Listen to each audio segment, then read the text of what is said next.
इस वीडियो को देखने के बाद आपका इलेक्ट्रोस्टैटिक्स का पूरा रिवीजन हो जाएगा। आप Coulomb's law, Gauss law, electric field, electric potential and electric dipoles के सारे important points and formulas revise कर लेंगे। सबसे पहले बात करते हैं कूलम्ब्स लॉ की। दो चार्जेस Q1 एंड Q2 के बीच इलेक्ट्रिक फोर्स होता है K times Q1 Q2 divided by R square. R दोनों चार्जेस के बीच का डिस्टेंस है। K एक कांस्टेंट है जिसकी value 9 times 10 to the power 9 newton metre square पर चार्ज स्क्वायर होती है SI यूनिट में।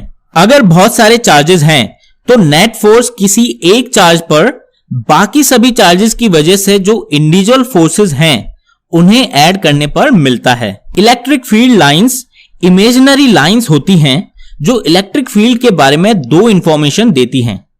पहली, इलेक्ट्रिक फील्ड की डायरेक्शन। किसी पॉइंट P पर फील्ड की डायरेक्शन मिलती है उस पॉइंट से पास होने वाली फील्ड लाइन के उस पॉइंट पर टेंजेंट से। दूसरी बात, अगर किसी रीजन 1 में फील्ड लाइंस बहुत क्लोज हैं एज कंपेयर टू दूसरे रीजन 2 के, देन रीजन 1 में किसी पॉइंट A पर इलेक्ट्रिक फील्ड का मैग्नीट्यूड ज्यादा होगा रीजन 2 के पॉइंट B से। कोई भी चार्ज इन फील्ड लाइंस के अलोंग ही मूव होता है। दो इलेक्ट्रिक फील्ड लाइंस कभी इंटरसेक्ट या क्रॉस नहीं कर सकती।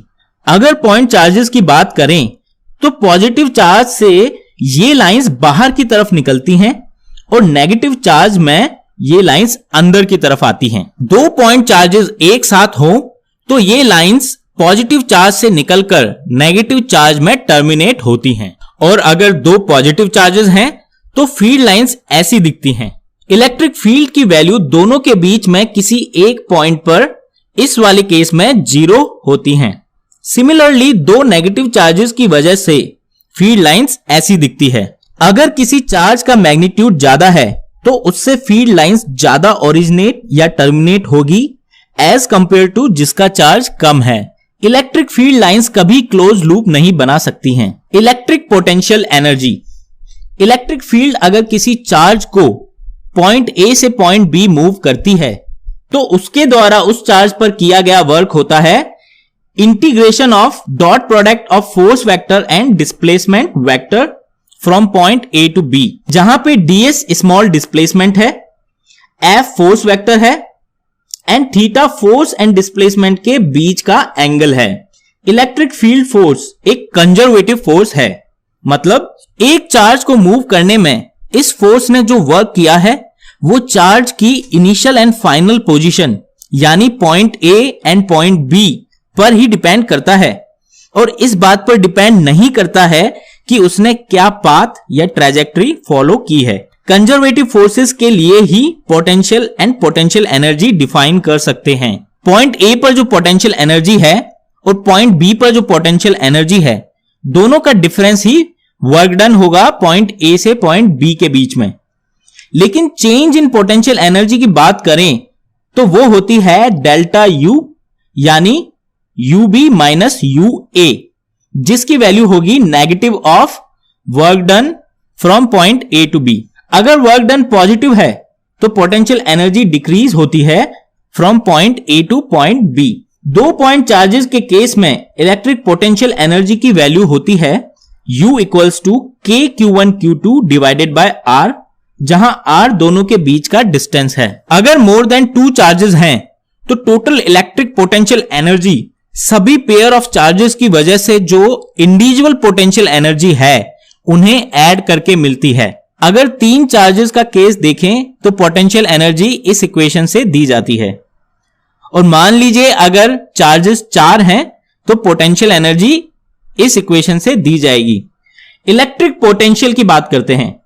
Electric potential energy per unit charge होती है, या यूं समझें किसी यूनिट चार्ज को अगर पॉइंट A से पॉइंट B तक मूव करें तो जो वर्क डन इलेक्ट्रिक फोर्स ने किया है वो उन दोनों पॉइंट्स के बीच का पोटेंशियल डिफरेंस होता है। So potential at point A minus potential at point B equals to work done from point A to point B divided by the charge Q। अगर इलेक्ट्रिक फोर्स की जगह कोई एक्सटर्नल फोर्स है जो charge move कर रहा है तो उसके द्वारा किया वर्क दिया जाएगा इस इक्वेशन से यहां ये external force positive charge Q0 को B से A मूव कर रहा है opposite to the electric field direction. इसीलिए work done by external force होगा negative of work done by electric force. अगर पॉइंट B इंफिनिटी पर है तो work done by external force होगा charge Q0 multiply by potential at point A, क्योंकि potential at infinity को 0 माना जाता है। पॉइंट चार्ज Q की वजह से किसी r डिस्टेंस पर पोटेंशियल की वैल्यू होती है KQ डिवाइडेड बाय R। अगर मोर देन 1 चार्जेस हैं तो किसी पॉइंट पर पोटेंशियल सभी चार्जेस की वजह से उस पॉइंट पर जो पोटेंशियल है उन्हें ऐड करके आता है। कंटिन्यूस चार्ज डिस्ट्रीब्यूशन के लिए इसे लिखा जाता है इंटीग्रल फॉर्म में। इलेक्ट्रिक फील्ड और इलेक्ट्रिक पोटेंशियल जिस फंक्शन से रिलेट होते हैं वो ये फंक्शन है।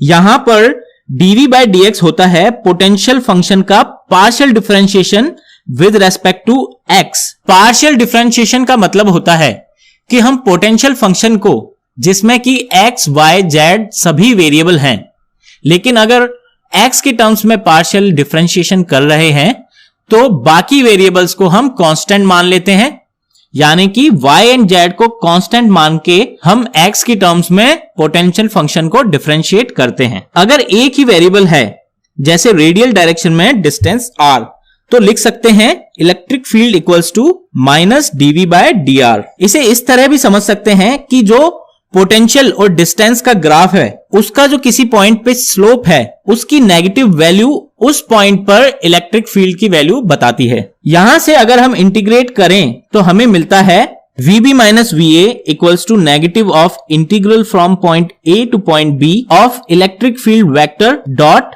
Displacement vector. यहां से पता लगता है कि इलेक्ट्रिक फील्ड लाइंस हमेशा हायर पोटेंशियल से लोअर पोटेंशियल की तरफ मूव करती हैं, क्योंकि इलेक्ट्रिक फील्ड की डायरेक्शन में VB माइनस VA नेगेटिव होगा, यानी VA is greater than VB। अगर इलेक्ट्रिक फील्ड के परपेंडिकुलर मूव करेंगे तो हर पॉइंट पर पोटेंशियल सेम होगा, क्योंकि उस केस में इलेक्ट्रिक फील्ड वेक्टर E और डिस्प्लेसमेंट वेक्टर dr का जो डॉट प्रोडक्ट है वो 0 होगा और potential at point A equals to potential at point B आ जाएगा। यूनिफॉर्म इलेक्ट्रिक फील्ड के लिए लिख सकते हैं V equals to E times D, जहां पे D दो पॉइंट्स के बीच में डिस्प्लेसमेंट का अलोंग इलेक्ट्रिक फील्ड कंपोनेंट होता है। अब बात करते हैं इक्विपोटेंशियल सरफेसेस की। इक्विपोटेंशियल सरफेसेस हैं वो 3 डायमेंशनल सरफेस जिस पर हर पॉइंट का इलेक्ट्रिक पोटेंशियल वैल्यू सेम होता है। इसका मतलब पोटेंशियल डिफरेंस किसी भी दो पॉइंट के बीच इस सरफेस पर 0 होगा और इसीलिए वर्क डन भी 0 होगा किसी भी दो पॉइंट्स के बीच। अगर वर्क डन 0 है मतलब इलेक्ट्रिक फील्ड हमेशा इस सरफेस के परपेंडिकुलर होगी। तो 2 पॉइंट्स याद रखें, electric field lines equipotential surfaces के परपेंडिकुलर होंगी और इलेक्ट्रिक फील्ड की डायरेक्शन के अलोंग पोटेंशियल की वैल्यू कम होती जाती है। अब बात करते हैं इलेक्ट्रिक डायपोल की। दो इक्वल एंड अपोजिट चार्जेस जब हमेशा एक फिक्स डिस्टेंस से सेपरेटेड रहते हैं तो इलेक्ट्रिक डायपोल कहलाते हैं। हर इलेक्ट्रिक डायपोल का एक मोमेंट होता है जिसे P से डिनोट करते हैं। इसकी वैल्यू होती है P equals to 2A times Q, जहां 2A दोनों चार्जेस के बीच का डिस्टेंस है। इलेक्ट्रिक डायपोल मोमेंट एक वेक्टर क्वांटिटी है और ये नेगेटिव से पॉजिटिव चार्ज की तरफ डायरेक्टेड रहता है। अगर दो डायपोल मोमेंट्स को ऐड करना हो तो वेक्टर एडिशंस यूज करना होता है। यूनिफॉर्म इलेक्ट्रिक फील्ड में डायपोल पर नेट फोर्स हमेशा 0 होता है। नॉन यूनिफॉर्म इलेक्ट्रिक फील्ड में ये नॉन जीरो भी हो सकता है। अगर इस डायपोल पर टॉर्क देखें तो उसकी वैल्यू होगी डायपोल मोमेंट का क्रॉस प्रोडक्ट इलेक्ट्रिक फील्ड के साथ। उसका मैग्नीट्यूड होगा P times E sine theta.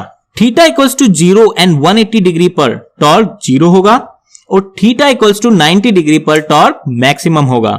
अगर dipole small angle d theta से रोटेट होता है तो टॉर्क के द्वारा वर्क होता है जिसकी वैल्यू होती है टाउ डी थीटा, या इसे लिख सकते हैं minus PE sine theta d theta, क्योंकि du change in potential energy equals to negative of work done है तो चेंज इन पोटेंशियल एनर्जी की वैल्यू होगी PE sine theta d theta. अगर डायपोल थीटा 1 से थीटा 2 रोटेट हुआ है तो इंटीग्रेट करने के बाद हम लिख सकते हैं work done by torque of electric force equals to PE times cos θ2 minus cos θ1।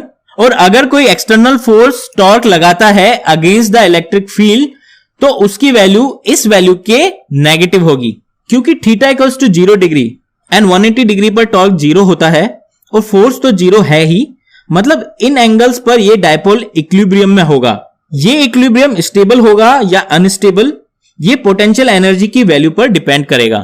Theta equals to 0 degree पर पोटेंशियल एनर्जी की वैल्यू आती है -PE। नेगेटिव वैल्यू है मतलब मिनिमम एनर्जी, इसीलिए इक्विलिब्रियम स्टेबल होगा। मतलब अगर डायपोल को स्मॉल एंगल से मूव करेंगे तो टॉर्क वापस डायपोल को थीटा इक्वल्स टू 0 डिग्री पर लाने की कोशिश करेगा। थीटा इक्वल्स टू 180 डिग्री पर पोटेंशियल एनर्जी की वैल्यू होगी P टाइम्स E। ये वैल्यू पॉजिटिव है, मतलब मैक्सिमम एनर्जी, यानी इक्विलिब्रियम अनस्टेबल होगा। अनस्टेबल इक्विलिब्रियम का मतलब है अगर डायपोल को स्मॉल एंगल से मूव किया तो डायपोल वापस उसी पोजीशन पे नहीं आएगा जहां पे थीटा इक्वल्स टू 180 डिग्री है, बल्कि थीटा इक्वल्स टू 0 डिग्री की तरफ मूव करेगा, जो कि स्टेबल इक्विलिब्रियम है। गॉस लॉ की बात करते हैं। पहले इलेक्ट्रिक फ्लक्स समझते हैं। फ्लक्स मेजर करता है कि एक सरफेस से कितनी इलेक्ट्रिक फील्ड लाइंस पास हो रही हैं। यह एक स्केलर क्वांटिटी है। Small surface area ds vector के लिए फ्लक्स लिखते हैं dot product of electric field and the surface area vector, या इसे इस तरीके से भी लिख सकते हैं E ds cos थीटा। इसे इंटीग्रेट करके हम टोटल फ्लक्स की वैल्यू निकाल सकते हैं। ds की डायरेक्शन सरफेस से आउटवर्ड की तरफ पॉजिटिव ली जाती है। अगर थीटा इक्वल्स टू 0 डिग्री है, या ये कहें कि इलेक्ट्रिक फील्ड सरफेस के परपेंडिकुलर है, तो टोटल फ्लक्स की वैल्यू होगी electric field times total surface area. और अगर थीटा इक्वल्स टू 90 डिग्री है, मतलब इलेक्ट्रिक फील्ड सरफेस के पैरेलल है, तो फ्लक्स 0 होगा। गॉस लॉ कहता है कि अगर एक हाइपोथेटिकल क्लोज सरफेस कंसीडर करें तो उस क्लोज सरफेस से पास होने वाला फ्लक्स होगा close integral of E dot ds, जिसकी वैल्यू होती है उस सरफेस एरिया के अंदर जो चार्ज है Q inside divided by epsilon not. Epsilon not एक कांस्टेंट है, यानी ये फ्लक्स केवल और केवल उस क्लोज सरफेस के अंदर जो चार्ज है उसी पर डिपेंड करेगा। अब बात करते हैं कंडक्टर्स की। कंडक्टिंग मटेरियल के अंदर इलेक्ट्रिक फील्ड 0 होता है, क्योंकि कंडक्टर्स में इलेक्ट्रॉन्स फ्रीली मूव कर सकते हैं। और अगर कोई भी इलेक्ट्रिक फील्ड अंदर एग्जिस्ट करती है तो वो इलेक्ट्रॉन्स पर फोर्स एक्सर्ट करेगी, और इलेक्ट्रॉन्स तब तक मूव करेंगे जब तक रिजल्टेंट फील्ड वैल्यू 0 ना हो जाए। अगर इलेक्ट्रिक फील्ड 0 है तो गॉस लॉ से कह सकते हैं कि चार्ज एनक्लोज भी 0 होगा, यानी अगर हम कंडक्टर को कोई चार्ज Q देते हैं तो वो उसकी सरफेस पर ही रहेगा, अंदर नहीं। फील्ड लाइंस की बात करें तो क्योंकि कंडक्टर के अंदर इलेक्ट्रिक फील्ड 0 है, इसलिए कोई फील्ड लाइन कंडक्टर के अंदर एंटर नहीं कर सकती। ये लाइंस कंडक्टर की सरफेस के परपेंडिकुलर होती हैं। अगर कंडक्टर पर पॉजिटिव चार्ज है तो लाइंस सरफेस से ओरिजिनेट होंगी, और अगर नेगेटिव चार्ज है तो लाइंस सरफेस पर टर्मिनेट होंगी। क्योंकि कंडक्टर के अंदर फील्ड 0 है तो अंदर के हर पॉइंट पर पोटेंशियल वैल्यू इक्वल होगी, यानी सरफेस पर जो पोटेंशियल वैल्यू है वो ही अंदर के हर पॉइंट पर भी होगी। अगर कंडक्टर में कैविटी है और हम एक पॉजिटिव चार्ज उस कैविटी में रखते हैं तो कुछ ऐसा होगा।